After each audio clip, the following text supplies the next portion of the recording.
Hi, my name's Mark. I'm the game director on Ghost Rider.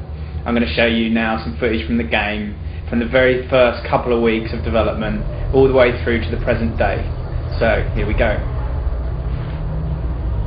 So what you're looking at here is like 1 week into Ghost Rider production, where we're literally getting the very first bike physics handling up and running and some really early bike rider combat. Here we're just experimenting with what might work from a gameplay perspective.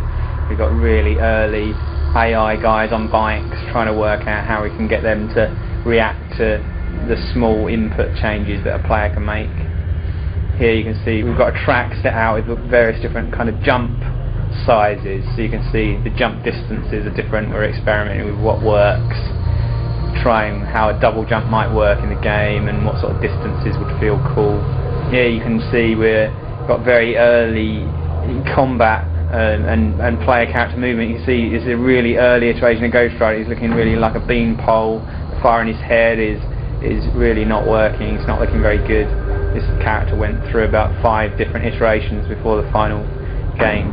You see really early combat here, sort of early aerial moves. There's no weapon trails or special effects on the character. Literally we're just trying to work out how to detect collisions, how to make the AI work.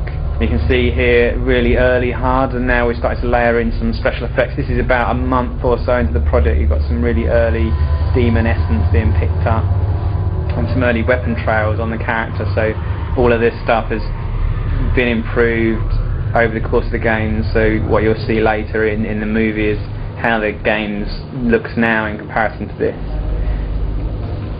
You can see that early essence being picked up there.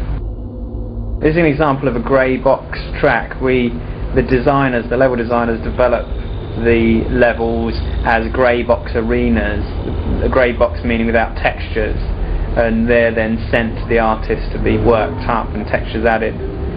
Here's more combat. You can see more special effects being layered in now, trying to work out what works as kind of death effects for the enemies, and the ability to be able to knock enemies into the air and juggle them in the air in the early days. You know, slightly better aerial combat, slightly better fire on Ghost Rider's head. Even Ghost Rider's looking slightly better now as well. Here you can see the environment itself is starting to get better, so we've got special effects, you know, shadows and textures on floors, making it more detailed.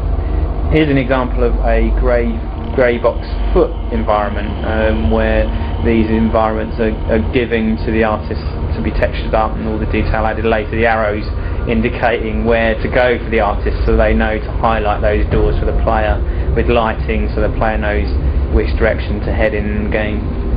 Here you can see the grey box transition through to an environment that is not a complete environment yet, and you'll see better versions of these later in the game. The blue textures there on Ghost Rider we had to change. Marvel didn't like the use of blue there. They didn't feel it was in keeping with Ghost Rider, so we were asked to change it to the red that's in the final game. Here this is Ghost Town bike level being played, still quite early days. You can see a lot of bugs there that have been ironed out.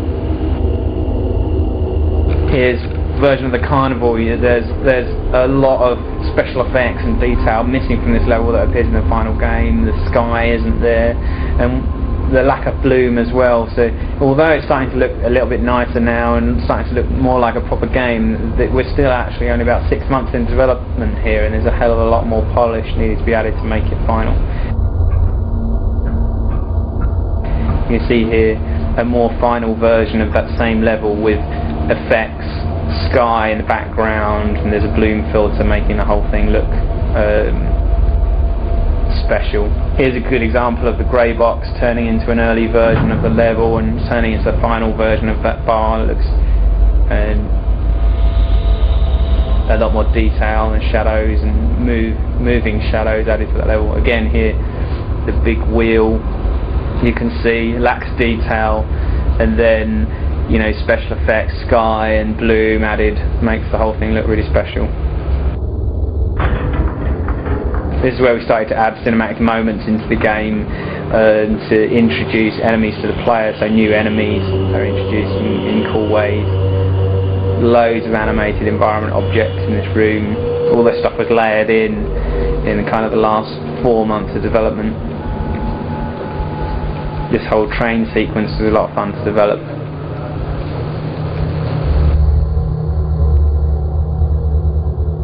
Here you can see the levels and the bike physics in its early days. Very awkward to handle bike, which we spent a lot of time polishing to make the bike easier to handle in these kind of difficult and complex sort of situations with enemies.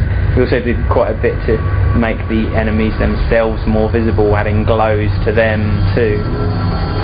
We added track symbols as well. You can see the arrows there that help guide the player around the track, so it was a bit easier for the player just to subconsciously know which direction to go. Arrows to help you indicate the power downs as well.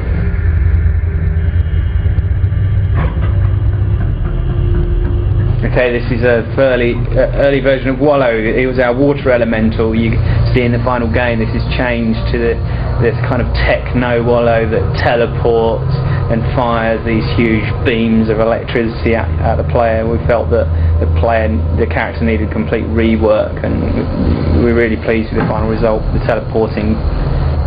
Thanks for watching. Hope that's given you an insight into what it takes to make a game like Ghost Rider.